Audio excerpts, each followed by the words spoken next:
السلام عليكم ورحمة الله وبركاته. إن الحمد لله نحمده ونستعين به ونستغفره ونعوذ بالله من شرور أنفسنا ومن سيئات أعمالنا. من يهده الله فهو المهتد ومن يضلل فلن تجد له وليا مرشدا. وأشهد أن لا إله إلا الله وحده لا شريك له وأشهد أن محمدا عبده ورسوله بلغ رسالة وأدى الأمانة ونصح الأمة. وبعد جزاكم الله خير, my dear brothers and sisters.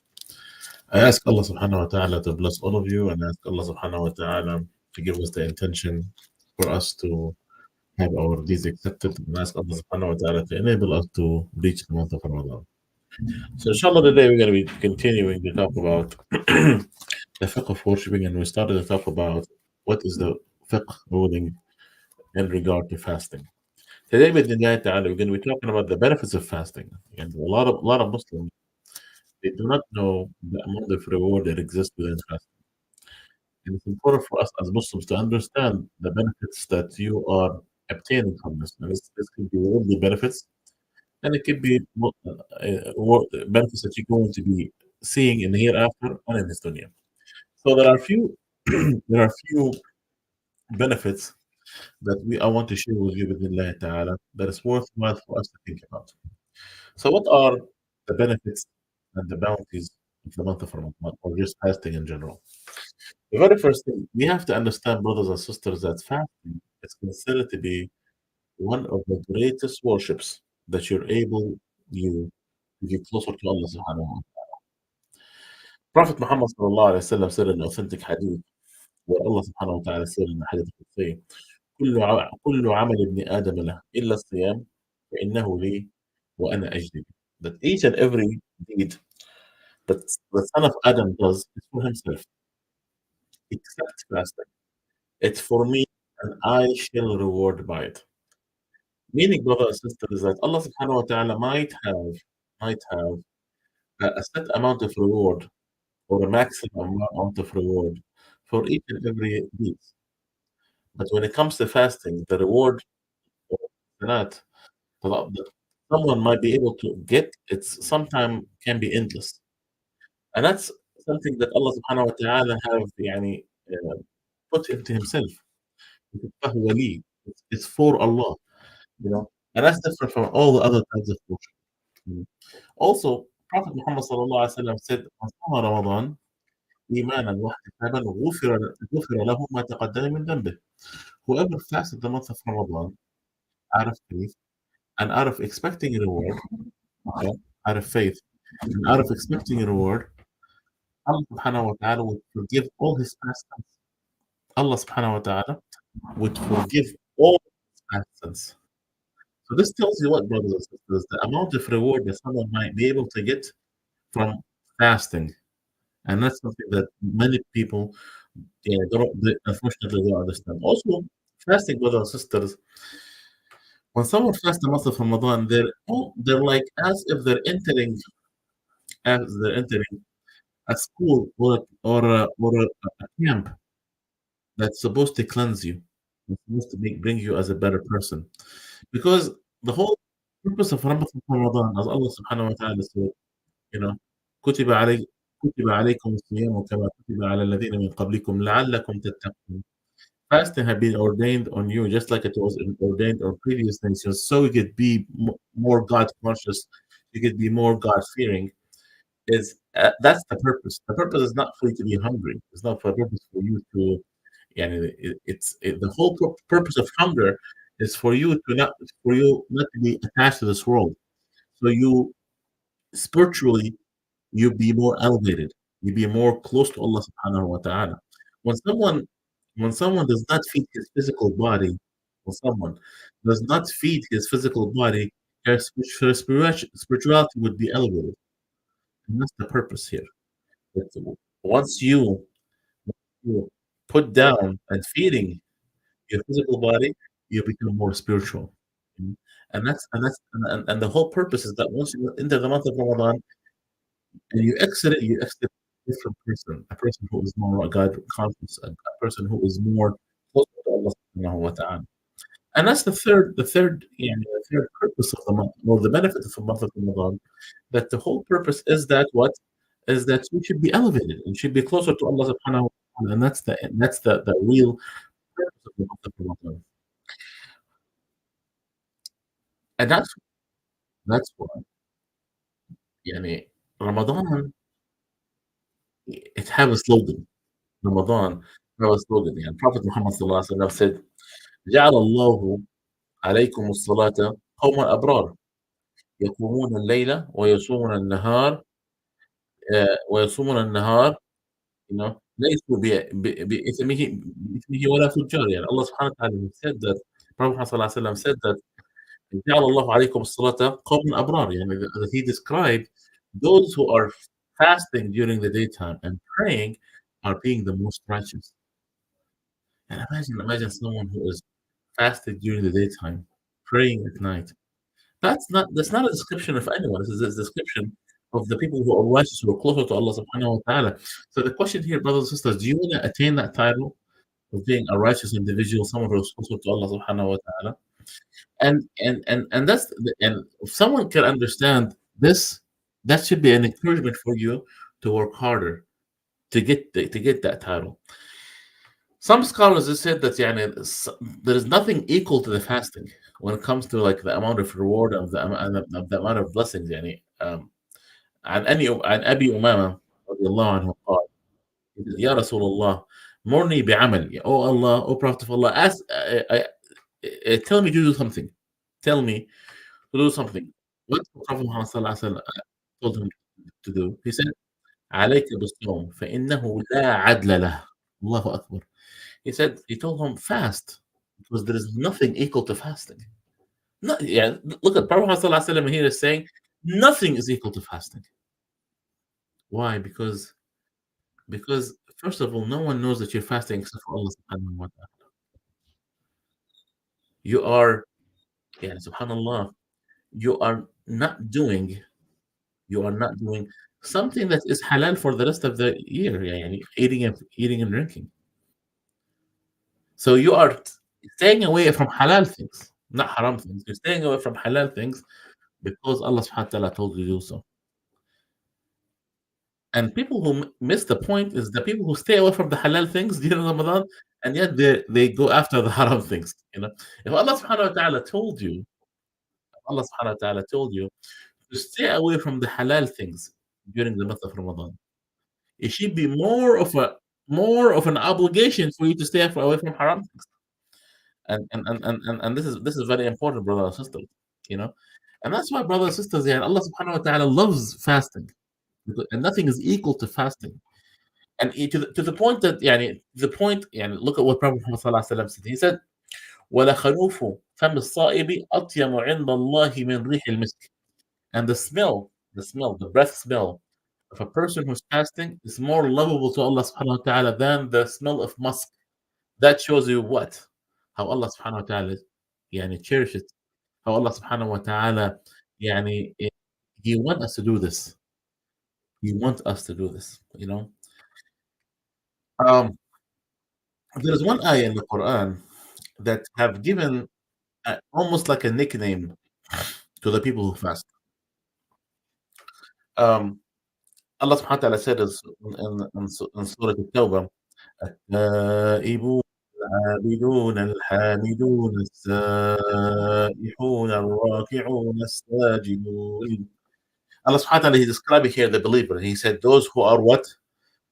Going back, they're seeking forgiveness from Allah subhanahu wa ta'ala. Those who worship Allah subhanahu wa ta'ala. Those who are praising Allah subhanahu wa ta'ala. Those who are making sa'ih, they're making tourism. And Aisha radiallahu anha said, the sa'ihun as-siyah fil Islam, tourism, like tourism in Islam is a siyam, is fasting. Because Allah subhanahu wa ta'ala, He's giving a nickname of fasting as someone who is a tourist, who is traveling, you know, is traveling. Ibn Abbas, may Allah subhanahu wa ta'ala said, كل ما ذكر في القرآن السياحة هم الصائمون. Every time you mention, Allah subhanahu wa ta'ala mentioned those who are tourists, okay, are those who are fasting, you know. As some scholars, they said, that why what's the يعني, connection between tourism and and fasting?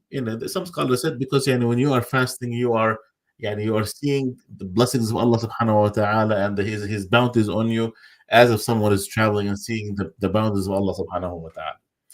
Um, yeah, so this is something that you have to think about, brothers and sisters. Also, one of the blessings of Ramadan, or one of the blessings of fasting, that as Prophet Muhammad sallallahu alaihi wasallam says, "Inna Allah wa malaikatahu yusalluna ala al-mutasahhirin." Ya Allah. Allah subhanahu wa ta'ala and his angels would what? Would praise, would praise those who are making suhoor. Imagine, imagine, yani Allah subhanahu wa ta'ala and angels would praise those who are making. You know, this is authentic hadith.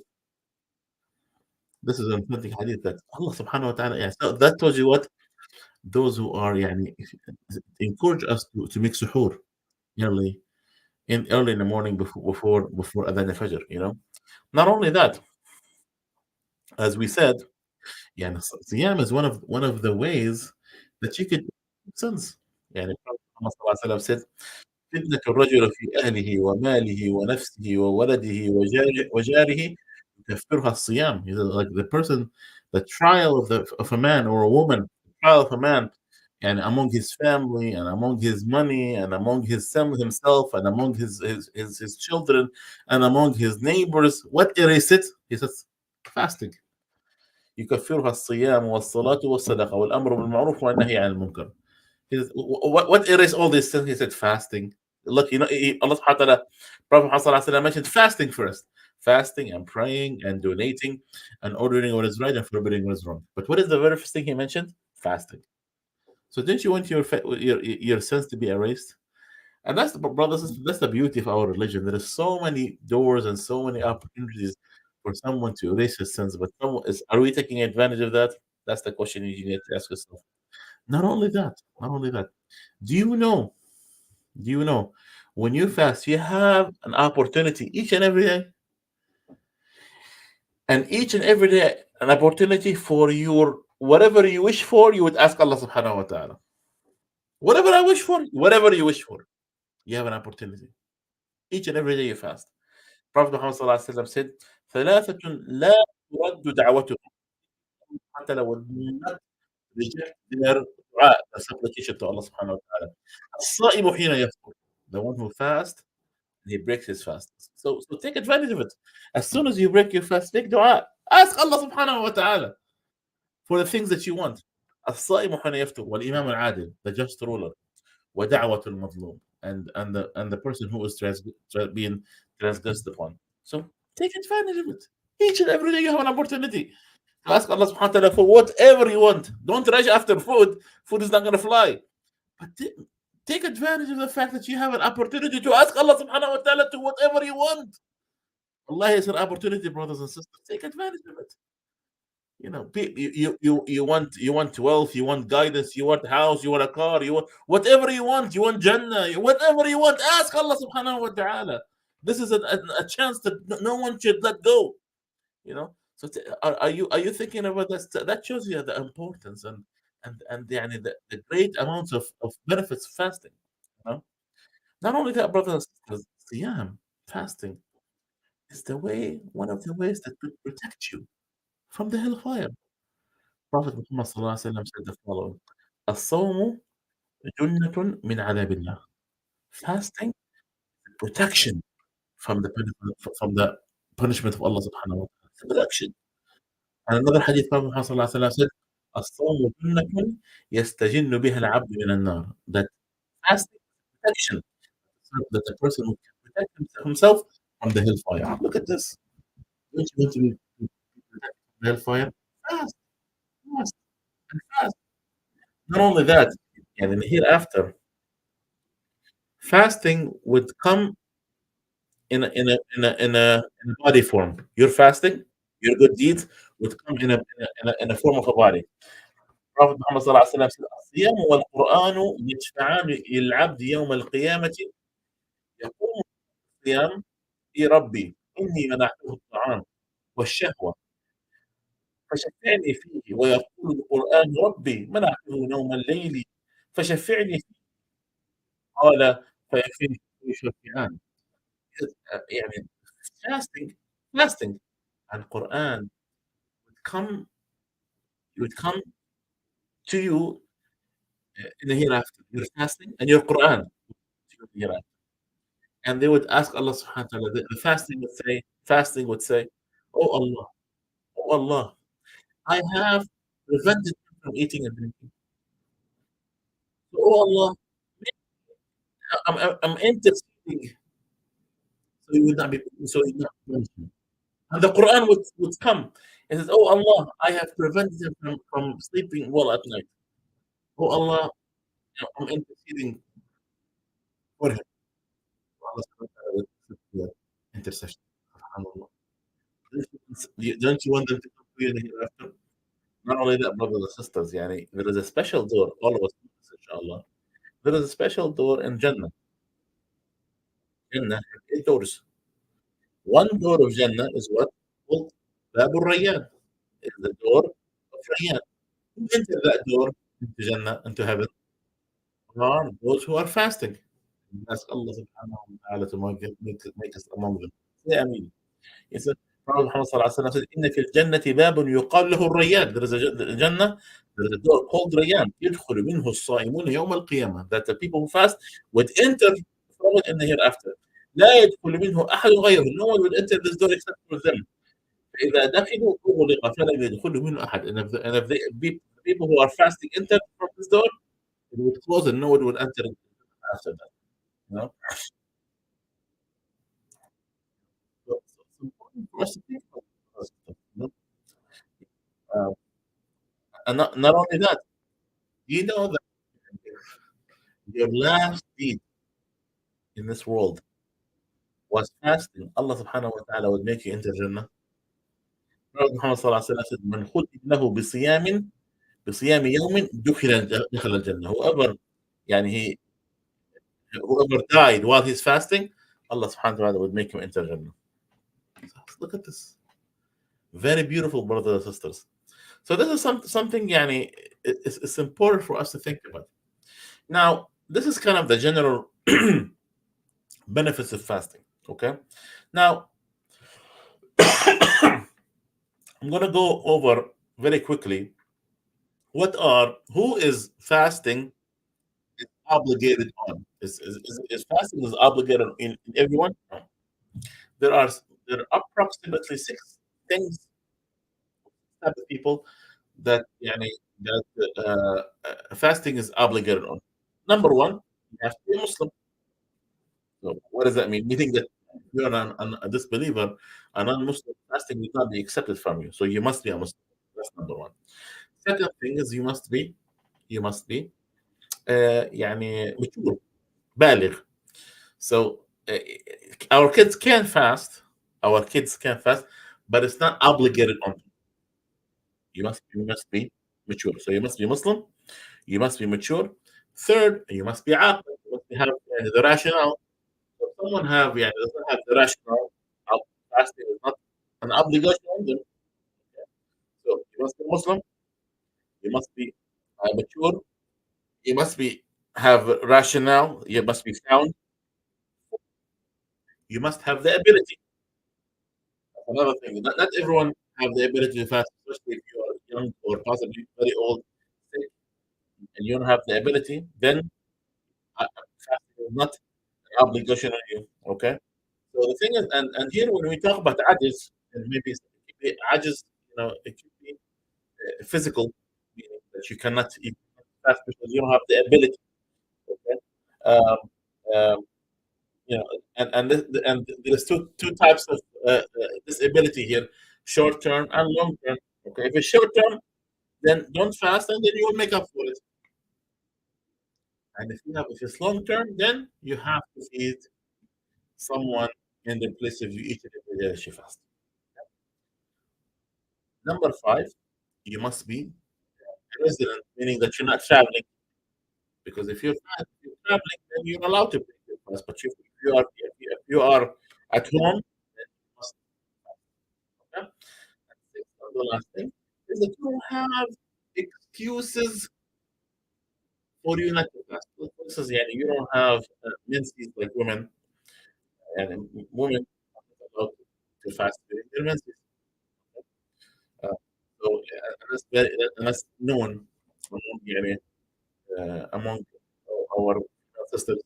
So you must have these 6 things in order for you to fast. But let's go over them again. You must be Muslim, you must be mature, you must be rational, you must have the ability, you must be resident, you're not traveling, and you must have no excuses not to break your fast, like mental, etc. And that's pretty much the 6 conditions that, or the 6 obligations that you must have in order for you to fast. So this is what we do today, and ask Allah subhanahu wa ta'ala to bless all of you. جزاكم الله خير لاستماعكم سبحانك نستغفرك ونتوب إليك. يعمل الصالحات والتواصل بالصبر والسلام عليكم ورحمة الله وبركاته.